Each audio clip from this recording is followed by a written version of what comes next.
원래 오늘은 바벨성과 탑에 관해서 말씀을 드리려고 했었는데요. 아무래도 이 대홍수와 관련해서 한 번 더 조금 다른 시각에서 말씀을 나누어야겠다는 생각에 오늘도 지난주에 그 연장선상에서 계속해서 말씀을 드리려고 합니다. 그 19세기에 이르러서 이 땅의 문화와 문명과 역사를 그리고 그 물이 물결로 그 물이 이제 흐르는 물결로 비유해서 표현한 유명한 저술가가 있었습니다. 그는 그 엘빈 토플러라고 하는 사람입니다. 미국 사람인데요. 미국의 문화 문명의 평론가라고 일컬어지죠. 엘빈 토플러가 자신의 저서인 제3의 물결에서 인류가 농경기술을 발견한 이후 산업사회로 진입하기까지의 그 문화와 문명의 시기를 제1의 물결이라고 얘기했습니다. 그리고 산업혁명 이후부터 기술의 문화와 문명을 이 땅이 이제 기술과 어떤 그 산업이 지배하고 있었을 때 그 시대를 제2의 물결이 지배하던 시대였다라고 그렇게 표현하고 있습니다. 그때 이제 이 지구상의 대도시들이 형성되죠. 그런 흐름에서 제3의 물결이 범람하는 오늘날 지식과 정보가 가장 중요한 문화적, 문명적 요소가 되어 있습니다. 이제는 그래서 예전에는 지식과 정보가 학교와 책이 전부 다였었어요. 그런데 이제는 학교와 책이 아니라 컴퓨터, 인터넷, 그리고 여러 가지 전자 시스템들에 의해서 축적되고 관리되는 그런 시대가 됐습니다. 그래서 초등학교에서부터 시작해서 대학에 이르기까지의 일반적으로 가르쳐지고 있는 수준의 정보들은 인터넷을 통해서 누구나 쉽게 접근할 수 있는 그런 시대가 됐습니다. 거기에 더해서 좀 더 고급스러운 정보들을 많이 소유하고 그 정보를 활용하는 그런 사람들과 그런 기업들이 지금 이 시대를 지배하면서 땅의 부와 권력을 장악하고 있죠. 이러한 논리의 연장선상에서 그대로 이해를 한다고 하면은 제4의 물결을 어떻게 보아야 할까? 이제는 모든 지식과 정보가 이제 융합하는 시대로 자꾸만 흐르고 있습니다. 모든 지식과 정보가 융합하고 그러면서 또 가상세계가 지금 이제 본격적으로 문이 열리기 시작합니다. 요즘 메타버스라고 흔히들 얘기하는데 그 가상세계의 꽃이라고 할 수 있는 부분이죠. 이것이 아직까지는 어수선하다거나 정리되지 못하고 좀 서툰 부분들이 많이 있지만 그래도 이 가상세계와 현실세계를 앞으로는 구분할 수 없을 만큼 가상세계와 현실세계가 거의 유사하게 발전해 갈 겁니다. 분명한 것은 가상세계는 전자세계에서 이루어지는 일이고 현실은 우리가 지금 물리적인 세계에서 우리들이 직접 경험하는 세계이기도 한데 직접 경험한다는 것 자체가 우리가 감각으로 느낀다는 거잖아요. 그런데 가상세계도 앞으로 감각으로 느낄 수 있을 만큼 발전을 한다는 얘기지요. 그래서 가상세계를 현실세계와 거의 비슷하게 만들어 놓고 그것으로 세계를 지배하려고 하는 사람들이 또 등장하겠죠. 이런 세계를 제4의 물결이라고 이해를 해도 다르지 않을 거예요. 만약 그렇게 가정하면은 언젠가 사람들이 그런 지식 기반의 물리적인 세계를 만들어 놓고 그것을 성경에서 말씀한 영의 세계라고 말하는 사람들이 또 나올 거예요. 분명히. 영의 세계, 정신의 세계라는 의미는 아닌데, 이제까지 우리 기독교에서도 그렇고 의학계에서도 그렇고 철학계에서도 그렇고 영의 세계 하면 정신의 세계로 자꾸 이렇게 표현을 해와가지고 바로 이것이 우리들이 영의 세계다라고 말할 수 있는 어떤 단초를 그쪽에다 제공을 했던 거거든요. 영의 세계는 하나님의 세계지 우리들이 만들어 놓은 가상세계는 결코 아니에요. 그런 차원에서 보면은 물리적 3차원의 세계에서 구현한 가상세계는 아무리 그것이 현실과 거의 비슷하게 느껴진다 할지라도 물리적 차원에서 벗어나지 못하는 거고, 그것이 현실을 아무리 거의 비슷하게 투영을 해낸다고 할지라도 그 자체는 실존하는 게 아니니까, 어디까지나 가상이니까 비존재의 세계죠. 존재의 세계가 아니죠. 하나님 나라는 존재의 세계예요. 이런 부분에 대한 이해가 우리들이 먼저 되어 있어야 그 세대에 대한, 그 세계에 대한, 그 상황에 대한 준비를 할 수 있는 거죠. 이것에 대한 대비가 전혀 되어 있지 않으면은 나중에 봐라 이것이 하나님 나라다라고 말하는 그때가 올지도 모르겠어요. 그 가상세계에서는 지금 우리가 할 수 없는 짓을, 할 수 없는 그 어떤 일도 가능하게 만들어 가거든요. 사람 혼자서 10층짜리 집을 번쩍 들어 올릴 수도 있도록 그렇게 만들 수 있는 것이 가상세계니까요. 그것이 영의 세계라고 그렇게 또 말할 수도 있겠죠. 거기에다가 이제 지금은 우리가 아주 미미한 초보 단계에 있는 그 양자공학 기술까지를 발전시켜서 구현해낸다고 그러면은 정말 놀라운 일들이 벌어질 거예요. 그래도 그 흐름이 뭐냐면은 바로 선악 지식의 나무를 아담이 먹고 그 지식을 인간이 취한 그 결과로서 나타난 그런 것들이기 때문에 인본주의적인 물결이라고 하는 그 자체에서 벗어날 수는 없어요. 우리가 그걸 이해한다고 그러면은 이 땅에서 제1의 물결, 제2의 물결, 제3, 4의 물결 하고 얘기를 한다고 할지라도 그 물결들은 결국은 역사 속에서 인간을 삼키는 물결에 지나지 않지 인간을 완전하게 해주는 물결은 아니에요. 창세기 1장에서 물을 하늘의 물과 땅의 물로 나누신 후에 하늘의 물이 아닌 땅의 물을 보면은 이 땅을 뒤덮고 있으면서 땅을 완전히 감싸고 있죠. 거기에 그 땅을 감싸고 있지만 땅은 나타나지 않죠. 그런 상태에 그 땅 전체를 덮고 있는 그 문명, 문화, 우리는 또 그렇게 이해할 수 있어요. 나중에 이제 땅이 거기에서 올라오는데 그런 문화가 인본주의 가치관에 완전히 오염되어 있어 가지고 이 땅의 문화나 문명이라고 하는 것은 인본주의에 오염되지 않은 게 그 어떤 것도 없어요. 솔직히 말씀드리면은 기독교에서 말하는 이 복음조차도 상당 부분 이 땅의 문명에 오염되어 있거든요. 문화에 오염되어 있거든요.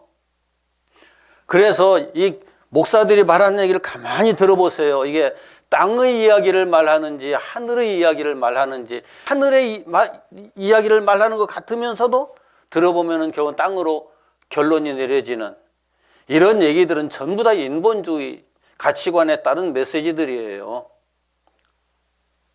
우리가 이걸 알지 못하면은 이 땅의 문화에 우리가 삼켜진다고요. 노아의 시대 대홍수는 하나님께서 둘째 날에 물을 하늘 위의 물과 하늘 아래의 물 두 물로 나누신 것을 하나님께서 다시 합치신 거거든요. 다시 합치시면서 이 땅의 모든 숨쉬는 것들, 호흡하는 것들을 다 멸절하신 사건인데 둘째 날의 역사가 시작되기 전의 상태로 되돌려 놓으셨던 거죠. 다만 거기에는 이제 생명 있는 것들의 2쌍씩, 7쌍씩, 깨끗한 동물들은 7쌍씩, 그렇지 않은 것은 두 쌍씩 해가지고 남겨두시는데 거기에 이제 노아의 가족이 8식구가 또 남죠. 이것으로 다음의 역사를 이어가시는 거죠. 노아 용수는 태초에 그 어마어마한 물결로서 아담으로부터 시작된 그 가인과 라멕으로 이어진 그 세상의 문화와 문명을 역사 속에서 완전히 제거하신 사건이거든요. 그 역사에 막을 내리신 사건이거든요. 그러나 창세기에서 가인과 그의 후예들이 이 땅에 이루어놓은 문화와 문명이 거기서 끝나는 것 같았는데 아니었어요. 노아의 후손들을 통해서 고스란히 다시 살아나요. 그런데 하나님은 이미 그걸 말씀을 하셨거든요. 창세기 8장 21절 한번 봐요. 창세기 8장 21절, 22절. 창세기 8장 21절, 22절 같이 읽습니다. 여호와께서 그 향기를 받으시고 그 심중에 이르시되 내가 다시는 사람으로 말미암아 땅을 저주하지 아니하리니 이는 사람의 마음이 계획하는 바가 어려서부터 악함이라.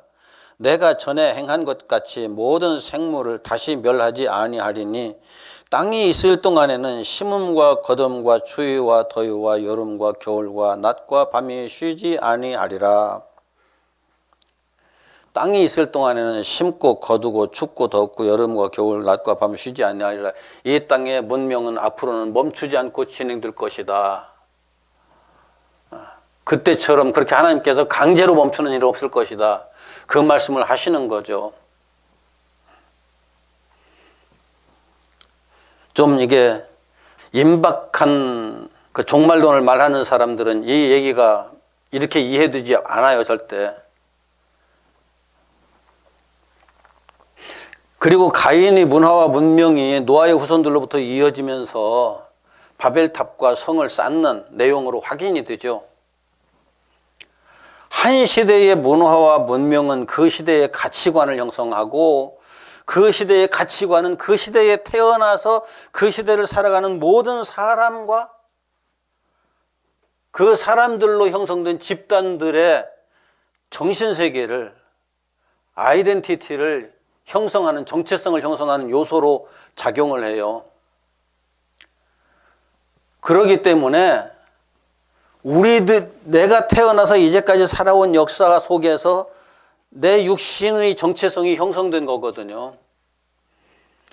그러니까 그 시대를 살아온 모든 사람들은 그 시대의 역사적, 문화적 환경 속에서 내가 누구라고 하는 것이 형성되는 거예요. 꼭 기억하세요. 그리고 그렇게 형성된 그 가치는, 그 아이덴티티는 그 문화에 맞춰져 있어요. 그 문명에 맞춰져 있어요. 다르지 않아요, 절대. 그러면서 그것이 대를 이어가면서 계속 물려져 가죠. 이게 딱딱 어느 시대가 끊기고 하는 것이 아니라 거기에서 발전해 가면서 연결되어 가는 거예요. 그러므로 인간의 역사에서 인본주의 문화와 문명에 대한 심판은 시공간을 초월해서 이 땅에 존재하는 모든 인간들에게 지금 개별적으로 진행되고 있어요. 저와 여러분들에게도 그렇고 이 땅의 모든 사람들에게도 그렇고 육신이 이 땅에 맞춰지는, 육신의 삶이 마치는 그 순간에 하나님께서는 그 영의 심판을 집행하시는 거죠. 저와 여러분, 이 땅의 모든 인생들은 이미 아담 안에서 심판을 받았는데 우리가 이 땅의 삶을 마치는 그 순간에 그 심판이 집행되는 거예요. 이 땅에 내가 어떻게 살았느냐에 따라서 어느 물결의 흐름을 타고 살았느냐에 따라서 그 심판이 결정된다고요. 그것을 우리는 요한계시록에서 확인할 수 있는데요. 거기 원고에 있습니다. 94페이지 아래쪽에 계시록 8장 8절에서부터 11절. 제가 드린 그 유인물 보면은 8장 8절에서부터 11절까지 94페이지에 있어요. 같이 읽어보죠.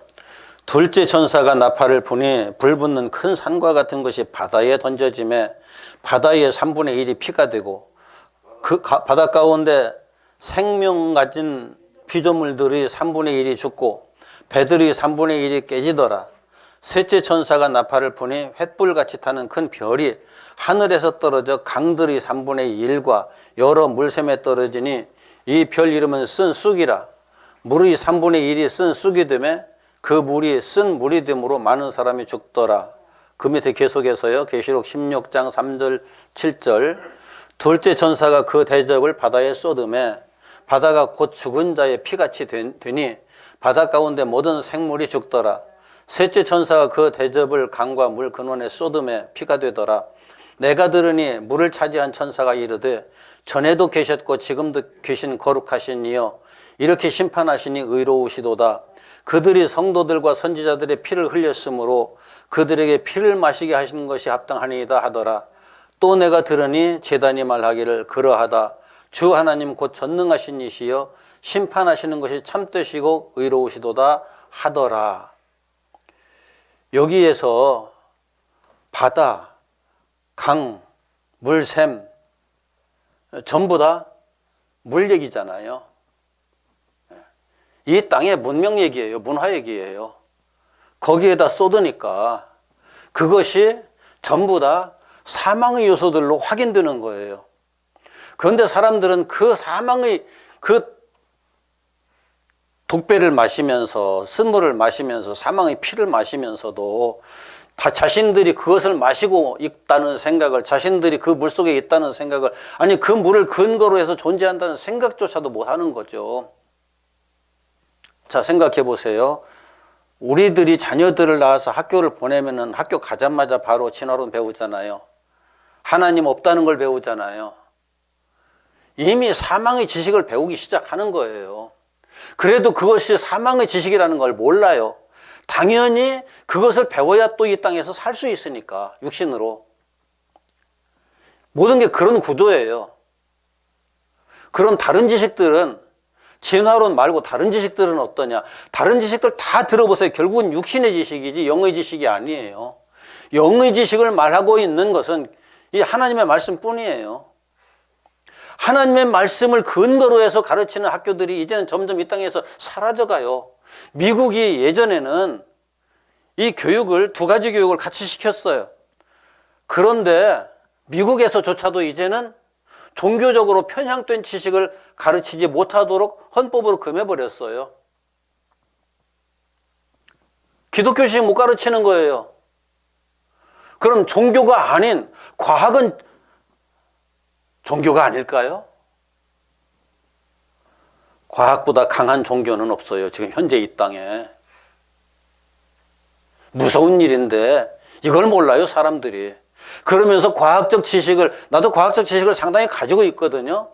이 과학적 지식이 절대 전능의 어떤 지식인 것처럼 착각하고 있다고요. 이것이 우리를 하나님에게서 철저하게 분리하고 있거든요. 그런데 보세요.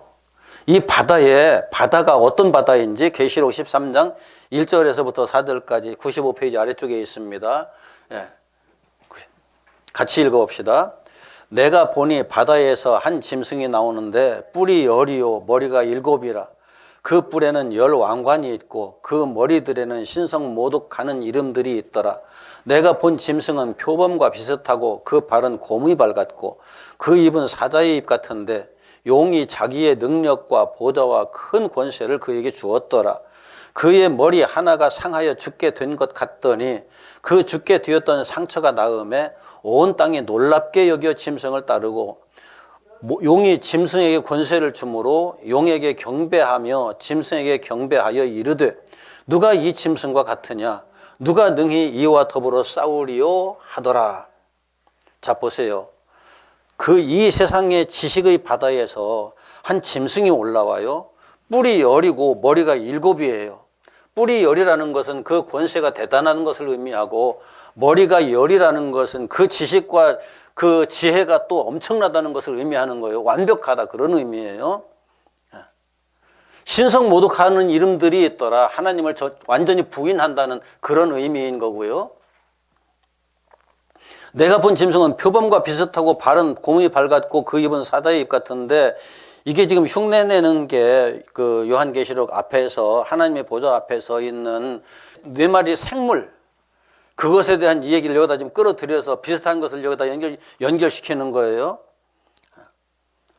그런데 그 용이 자기의 능력과 보좌와 권세를 그에게 주었더라. 용은 여기 사탄이거든요. 사탄이 전적으로 이 지식체계에다가 그걸 주는데, 이 지식체계에서 나타난 이 짐승이 어떤 짐승이냐, 그의 머리 하나가 상하여 죽게 된 것 같더니 죽게 되었던 상처가 닿음에 온 땅이 놀랍게 여기에 짐승을 따르고, 이게 무슨 얘기냐, 예수 흉내내는 거예요. 예수님 죽었다가 다시 사흘 만에 부활하신 것을 그대로 흉내내서, 지금 제가 이게 어떤 것이 예수 흉내낸다고 생각하지 마시고, 이게 세속적인 교회에서 만들어 놓은 예수예요. 인본주의 가치관을 가지고 말하는 교회들, 그런 목사들, 그런 사람들이 만들어 놓은 예수예요. 이런 걸 좀 제대로 이해하고 성경을 봐야 되는데, 너도 나도 예수 얘기하니까 다 예수 얘기한다고 착각하고 있죠. 아니에요.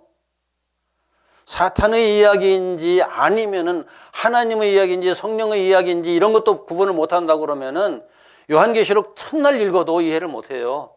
이런 부분들은. 그렇게 해서 죽으려고 하다가 살아났던 그 가짜 예수를 보면서 이런 존재가 어디 있느냐? 그래가면서 천적으로 따른다는 거죠. 이단자들, 우리가 겉으로 드러난 이단자들이라고 말하는 애들은 아무것도 아니에요. 겉으로 드러나지 않은, 그러나 가짜 예수, 가짜 하나님 얘기가 너무 많아요. 이 땅에 기독교라는 이름 그 안에 같이 뭉쳐져 있는, 아니 한데 모여 있는, 그리고 그 물과 짐승을 타고 앉아 있는 거 보세요. 96페이지 계시록 17장 1절에서부터 5절까지 읽어봅시다. 또 일곱 대접을 가진 일곱 천사 중 하나가 와서 내게 말하여 이르되 이리 오라. 많은 물 위에 앉은 큰 음녀가 받을 심판을 내게 보이리라. 작은 음녀예요? 큰 음녀예요? 큰 음녀. 결국 작은 교회가 아니고 큰 교회란 말이에요. 얼마나 많은 사람들이 모여있는지 몰라요. 땅의 임금들도 계속 있습니다. 땅의 임금들도 그와 더불어 음행하였고 땅에 사는 자들도 그 음행의 포도주에 취하였다 하고, 무슨 얘기냐면은 이 땅의 정치, 경제, 문화를 지배하는 모든 자들이 그런 교회들과 다 짝짝꿍하고 있다, 그런 얘기고요. 땅에 사는 자들, 이 땅의 인본주의자들도 다 그의 포도주, 거짓 교회가 쏟아내는 포도주에 다 취해가지고 그것에 지금 휘둘리고 있다는 얘기고요. 계속 읽습니다. 곧 성령으로 나를 데리고 광야로 가니라. 내가 보니 여자가 붉은 빛 짐승을 탔는데 그 짐승의 몸에 하나님을 모독하는 이름들이 가득하고 일곱 머리와 열 뿔이 있으며, 앞에서 말한 짐승이잖아요. 그러니까 용을 타고 있는 것이기도 하고 그 짐승을 타고 있는 것이기도 하고 이 물 위에 앉아 있는 것이기도 해요. 이게 복합된 모습들을 보이는 거예요. 이것이 이 땅의 음력, 결국 하나님을 전적으로 믿고 그 진리에 서 있는 그런 자리에서 벗어난 교회들에 대한 얘기거든요. 작은 교회가 아니에요. 큰 음녀예요. 그 여자는 자주빛과 붉은빛 옷을 입고 금과 보석과 진주로 꾸미고 손에 금잔을 가졌는데 가증한 물건과 그의 음행의 더러운 것들이 가득하더라. 그러니까 세상의 모든 부를 다 움켜쥐고 있고 세상을 좌지우지할 수 있는 능력이 있는 거예요. 이건 옛날에 가톨릭 교회가 그랬었지만 이 땅의 교회가 이런 권세를 한번 휘둘렀었거든요. 교회 성도들의 표를 얻지 못하면 대통령 못 되던 시절이 있었어요. 지금도 큰 차이는 안 나요. 교인 숫자가 얼마나 많은데요. 1,000만 명이 교인이잖아요. 기독교인이잖아요. 계속합니다. 그의 이마에 이름이 기록되었으니 비밀이라 큰 바벨론이라 땅의 음녀들과 가증한 것들이 엄이라 하였더라. 바벨론, 예루살렘과 대비되는 성이에요. 예루살렘은 하나님 나라의 도성이죠. 바벨론은 인본주의 세계에 하나님 앞에서 쫓겨난 아담, 거기에서 또 벗어난 가인이 머물렀던 동방, 그게 거기에 세워진 게 바벨론이거든요. 그러니까 바벨론은 이 인본주의 세계를 가리키는 거고, 이 인본주의 세계를 기반으로 해서 이 인본주의 세계와 같이 짝짝꿍 해가면서 짝을 맞춰가면서 그 가치관에 그냥 놀아나고 있는 그런 교회들 얘기하는 거죠. 계시록 17장 15절 18절 같이 읽읍시다. 또 천사가 내게 말하되 내가 본 바 음녀가 앉아있는 물은 백성과 무리와 열국과 방언들이니라. 내가 본 바 이 열뿔과 짐승은 음녀를 미워하여 망하게 하고 벌거벗게 하고 그의 살을 먹고 불로 아주 사르리라. 이는 하나님이 자기 뜻대로 할 마음을 그에게 주사 한 뜻을 이루게 하시고 그들의 나라를 그 짐승에게 주게 하시되 하나님의 말씀이 응하기까지 하심이라. 또 내가 본 그 여자는 땅의 왕들을 다스리는 큰 성이라 하더라. 무슨 얘기냐? 내가 본 그 음녀가 앉아있는 물, 이건 이 땅의 문명이다, 문화다. 그 얘기를 그냥 열국과 방언들, 무리와 열국과 방언, 백성 한꺼번에 뭉뚱그려서 그렇게 말씀하고 있는 것이고요. 이 짐승이 음녀를 여지껏 세웠어요. 음녀를 등에 태우고 있었어요. 그런데 음녀가 더 이상 저 자신에게 더 이상 필요치 않게 되면은 그 음녀, 교회를 먹어 치워버리는 거죠. 이 땅의 정치가 교회를 지금 먹으려고 하고 있잖아요. 음녀는 먹혀요, 당연히. 안 먹히려고 아무리 발버둥쳐도 먹히게 돼 있어요. 역사 자체가 그러니까. 남는 것은 순수한 교회만 남는다고요. 순수한 교회만. 순수한 교회는 하나님께서 지키시거든요. 교회가 싸워서 지키는 것이 아니라 하나님께서 지키신다고요. 그런데 눈에는 안 보여요. 음녀는 화려하기 때문에 보이고 거창하기 때문에 보이지만 순수한 교회는 숫자도 적고 어디에 있는지 제대로 파악도 되지 않기 때문에 이런 교회들은 정부에서 이 땅의 문명에서 짓밟을 수가 없어요. 이것이 이미 계시록에 다 확인된 내용들이에요. 결국 음녀는 세속 문화와 문명을 기반으로 해서 그것을 가치관으로 세워지고 존재하는 교회입니다.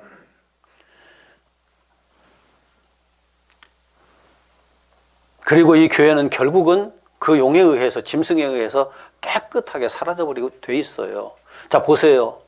지금 서구 유럽에 있는 국가들 중에 교회가 제대로 남아있는 나라들이 있나요? 프랑스 기독교인이 국민의 절반이라고 얘기를 해요. 그런데 가서 보면 없어요. 교회는 없어요. 예수 믿는 사람, 나 예수 믿는 사람이야 말하지만 예수 믿는 사람이 아니에요. 보면은 다 자기 멋대로 사는 사람들이에요. 독일이 기독교 국가예요. 그런데 교회는 없어요. 교회 가보면은 머리 허연 노인네 몇몇 앉아있는 게 전부 다예요. 목사는 나라에서 월급 줘서 생활하고 있어요. 성도들은 없어요. 미국도 얼마 안 남았어요.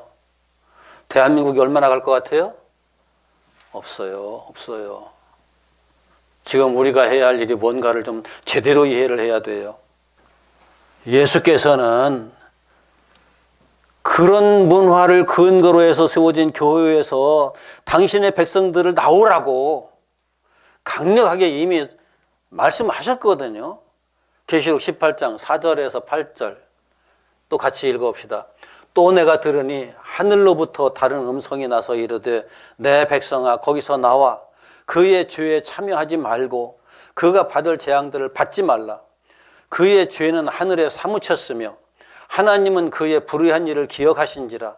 그가 준 그대로 그에게 주고 그의 행위대로 갑절을 갚아주고 그가 섞은 잔에도 갑절이나 섞어 그에게 주라. 그가 얼마나 자기를 영화롭게 하였으며 사치하였든지 그만큼 고통과 애통함으로 갚아주라. 그가 마음에 말하기를 나는 여왕으로 앉은 자요 과부가 아니라 결단코 애통함을 당하지 아니하리라 하니 그러므로 하루 동안에 그 재앙들이 이르리니 곧 사망과 애통함과 흉년이라. 그가 또한 불에 살라지리니 그를 심판하시는 주 하나님은 강하신 자이심이라. 이 세속적인 가치관에 세워진 교회가 어떻게 무너지고 망하느냐. 거기에서 진정으로 깨어있는 사람들은 나오라고 주님께서 말씀하시면서 그에게 하나님께서 그 망하는 걸 사탄이 짓밟는 것처럼 보이지만은 하나님께서도 그렇게 하신다는 거거든요. 그런데 그 무서운 말은 그가 준 대로 그에게 주고 그의 행위대로 갑절을 갚아주고 그가 섞은 잔에도 갑절이나 섞어 그에게 주어라. 무슨 얘기냐면은 그가 좋아하는 메시지를 계속 듣게 해라. 그러다 망하게 해라. 그런 얘기예요. 사망의 메시지, 이 세속적인 가치관의 메시지, 땅의 메시지, 그걸 계속 더해서 그걸 더욱더 거기에 사로잡히게 하여서 망하게 해라. 그런데 그 교회가 참 재미있는 말을 하죠. 그가 마음에 말하기를 나는 여왕으로 앉은 자요 과부가 아니라, 나는 예수 그리스도의 신부일 뿐만 아니라 우리 예수께서 나를 이 땅에 왕으로 세우셔서 나는 이 땅을 다스리고 지배할 자야라고 큰 소리 빵빵 친다는 거죠. 지금 우리가 살아가는 이 세상에 크게 두 물결의 흐름이 있어요. 크게 두 흐름의 물결. 하나는 인본주의의 물결, 하나는 신본주의의 물결인데, 인본주의의 물결이 이 세상을 다 뒤덮고 있고 신본주의의 물결은 아주 그냥 거기에 그 샘물 하나에서 그 용천수에서 물이 흘러가지고 쫄쫄쫄 흘러가는 것처럼 그렇게 흘러가는 물결이에요. 착각하지 마세요. 기독교가 이 땅에 크게 막 왕성해가지고 이 땅에 어떤 시대를 지배하며 정복하는 그런 때가 있을 것이다. 하나님은 한 번도 그렇게 말씀하신 적이 없어요. 사람의 착각이에요. 기독교가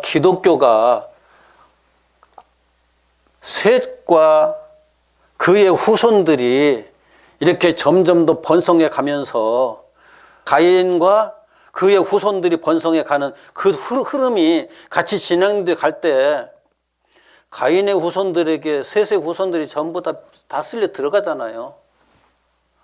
노아의 때에는 노아의 가족 8식구밖에 안 남잖아요.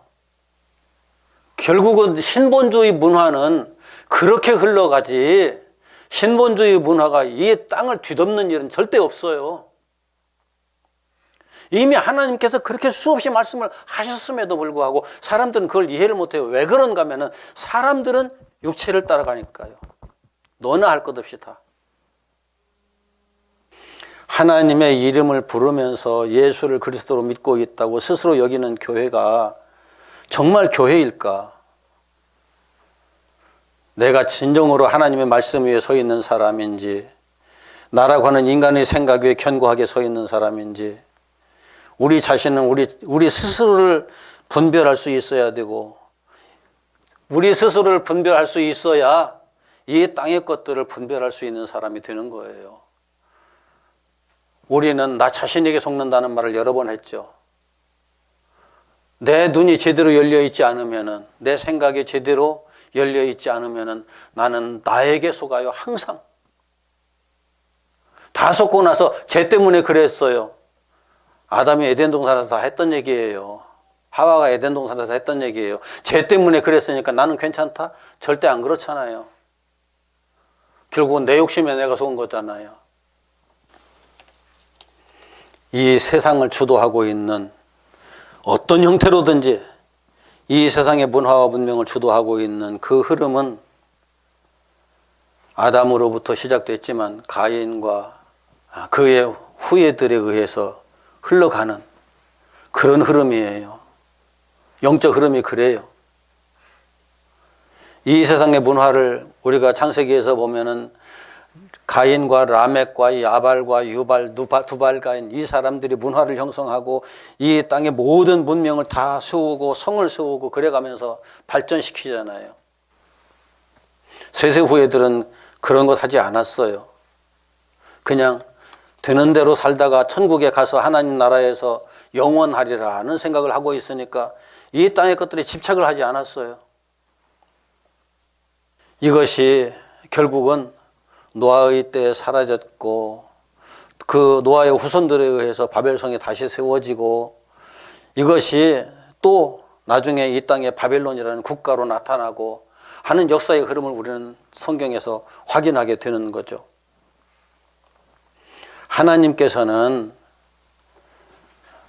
다시 그 흐름 속에서 이 세상 전반적에 쫙 흘러가는 그 흐름 속에서 뭘 하시려고 하는 것을 중단하시고 아브라함을 선택하시죠. 다시 아브라함을 선택하셔서 아브라함에게 씨의 언약을 주시고 그 내 씨로 말미암아, 내 씨들이 아니고 씨예요. 꼭 기억하세요. 그 씨 예수예요. 예수로 말미암아 내 뜻을 이루리라 말씀하시는 거죠. 지금 몸으로 살아가고 있는 우리가 결코 가인과 라멕으로 이어지는 홍수의 그 문화 속에서 완전하게 벗어나서 다른 문화를 살 수 있는 것은 아니에요. 왜 그런가 하면은 바로 이 문화가 우리의 훈련장이기 때문이에요. 이 문화와 문명이 우리의 영적 훈련장이에요. 영적 훈련장이라는 걸 제가 여러 번 말씀드렸죠. 영적 훈련장에서 만약에 훈련 도구들을 다 제거해버리면은 우리는 훈련 받을 일 없죠. 거듭날 일이 없어요. 새롭게 태어날 일이 없다는 거죠. 하나님께서 이 땅에 그런 훈련 도구들을 두신 목적은 우리를 거듭나게 하시려는 거죠. 그 훈련 도구들은 뭐냐면은 성막 안에서 보면은 성막 뜰에 있는 도구들이에요. 기명들이에요. 성막 뜰의 도구들은 뭐 하는데 필요한 거예요? 제물을 잡아 죽여서 그 십자가에 그 번제단의 불에 태우는데 필요한 도구들이거든요. 우리를 거듭나게 하는 도구들이에요. 그런데 성막 뜰의 도구들은 이게 조각목으로 만들어져 있죠. 조각목은 우리 인간의 본성을 의미하는 거고 노수로 쌓여져 있다는 것은 심판의 도구로 쓰인다는 거예요. 그런데 노수와 그 성소 안에, 성소와 지성소 안에 있는 기명들은 다 금으로 쌓여져 있거든요. 금과 노쇠를 다 닦아서 내놓으면은 보통 사람들이 금과 노쇠를 구분할까요? 이게 이 땅의 교회 모습이에요. 교회에 나와 앉아있지만 어떤 사람들은 다른 사람들을 거듭나게 하는 도구로서 사용되고 있고 어떤 사람들은 진정한 성소에 자리 잡은 하나님의 백성들로 나타나는 그런 모습이 한데 지금 어우러져 있거든요. 그러니까 다른 사람들을 부지런히 자극하고 고통을 주고 힘들게 하고 다른 사람들에게 보면서 저런 사람들이 예수 믿나 하는 사람들을 보면은 결국은 진짜 하나님의 백성들은 그들을 통해서 훈련을 받고 연단을 받고 성소로 들어가는 사람들이 되는 거고 그들은 진짜 하나님의 백성들을 연단시키다가 그 역사가 끝나면 자기는 영원히 버림받고 끝나는 거죠. 정말 이 땅의 교회에 건물이 그럴듯하게 세워진 교회에 성도들이 바글바글 모여 있다고 해서 그 성도들이 얼마나 진정으로 하나님께서 선택한 백성일까요? 하나님의 이름을 부른다고 해서 하나님의 이름으로 기도하고 하나님의 이름으로 이런저런 수많은 일들을 한다고 해서 얼마나 그들이 진정한 하나님의 백성으로 인정받을 수 있을까요? 그날에. 저도 이 한국 교회가 빠진 이 착각, 내가 예수 믿으면 하나님만 믿으면 무조건 구원은 받아놓은 당상이고 천국에는 그냥 간다. 이게 얼마나 위험한 성도들의 영혼을 망가뜨리는 가르침이었는지 지금 이걸 깨달은 목사님들이 이제 구석구석에서 얘기를 시작하더라고요. 크게 잘못됐다. 그것 때문에 자기가 망하고 있으면서도 망하고 있다는 사실도 모른다. 내가 성소 안에 들어와서 거기에서 제사 드리는 일까지를 다 보고 있으면서 그것을 하고 있으면서 거기서 제사를 하는 그 위치에 서서 그걸 다 경험하고 있으니까 나는 구원받은 거야 라고 착각을 할 수 있죠. 성막 안에 성막들에 들어와 가지고. 그런데 하나님께서는 이사야 선지자를 통해서 내 뜰에 들어와서 마당만 밟다 그냥 간다고 이스라엘 백성들을 향해서 꾸지람하셨거든요. 하나님을 만나야죠. 지난주에 어떤 목사님을 만났더니만 그 목사님께서 예수 믿는 사람은 많은데 하나님 만난 사람은 없다. 예수를 믿는 사람은 많은데 진짜 예수 만난 사람은 없다. 예수 만나면 그때부터 죽기 시작해야 되는데 다들 살아서 펄펄 뛴다. 자기 고집 빡빡 내세워가면서 예수 만나면은 아무든지 나를 따르려거든 자기를 부인하고 자기 십자가를 지고 나를 좇을 것이라고 했는데 자기를 부인하지 못하고 자기 십자가를 지지도 못했으니 더더욱 죽지는 못하잖아요. 이건 사탄의 특징이죠. 하나님의 백성은 예수 만나면 예수와 함께 자기 자신을 십자가에다 못 박으면서 날마다 눈물을 흘리고 나 때문에 당신이 죽습니다. 나는 당연히 죽어야 할 거 죽지만은 그 아픔에 가슴 끌어안고서 회개하며 거듭남으로 나아가는 거죠. 거듭나면은 옛사람이 아니잖아요. 새 사람이잖아요. 교회 안에 거듭난 사람이 얼마나 될까요? 부디 여러분들은 단 한 사람도 성막들의 기명들처럼 마지막까지 참 쓰임 받기는 귀하게 쓰임 받다가서 끝내는 성소에 들어가지 못하는 이런 사람 되지 않기를 원합니다. 저도 그렇고 여러분도 그렇고. 중요한 것은 하나님의 백성인 우리가 이 땅에 넘쳐 흐르고 있는 가인의 문화에 속한, 세속 문화에 속한, 인본주의 문화에 속한 그런 것들을 추종하면서 그런 것들의 마음을 빼앗기고 거기에 휘둘려 사는 그런 사람이 되느냐. 그런 것들이 아무리 그럴지라도 그것은 나하고 상관없는 것들이다. 내가 비록 이 땅에서는 저것들에 의존할 수밖에 없는 부분도 있긴 있지만 그러나 저것이 나를 좌우하지 못한다. 물론 우리가 그런 것들로부터 완전히 벗어나려면 이 세상 떠나야 돼요. 그런데 그것으로 말미암아 우리는 훈련을 받거든요. 내가 훈련을 받고 있다는 그것만으로 만족하고 그것에 지배받는 사람은 되지 말자고요. 내가 그것에 얽매여 있으면 나는 그것에 속한 사람이 되고 말아요. 그것에 속한 사람이 되기를 원합니까? 그것을 지배하는 사람이 되기를 원합니까? 중요한 것은 내가 존재하는 목적이, 내가 존재하는 이유가 무엇인지, 나를 이 땅에 묶어두고 나는 이 땅에 묶인 사람으로 살 것인지, 이 땅을 여행하는 여행자로 살 것인지 항상 기억하십시오. 나는 이 땅의 여행자다. 묶여있는 사람이 아니다. 언제든지 주님 오라 하시면은 아멘하고 툴툴 벗고 손 털고 갈 수밖에 없는 그런 사람이다. 이게 나그네예요. 언젠가 주님 오라 하시면은 그냥 에녹처럼, 엘리야처럼, 바울처럼 세상만사 툴툴 털고 갈 수 있어야 되지 않겠어요? 뭐 에녹처럼 뭐 그냥 산채로 들림받고 엘리야처럼 불술에 타고 올라가지는 못할지라도, 그러나 바울처럼 죽을지라도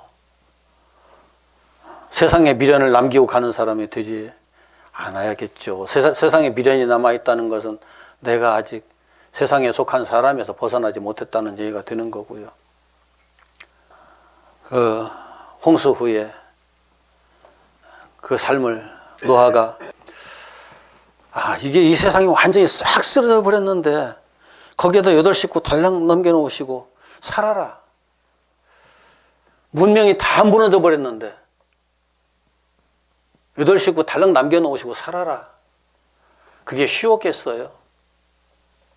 얼마나 힘들었을까? 그런 생각도 해봅니다. 그럴지라도 하나님의 사람들은 그 속에서 하나님께서 나와 함께 하시니 난 할 수 있다 생각하고 살아갈 수 있는 사람들이 되면은 못할 일이 뭐 있겠습니까?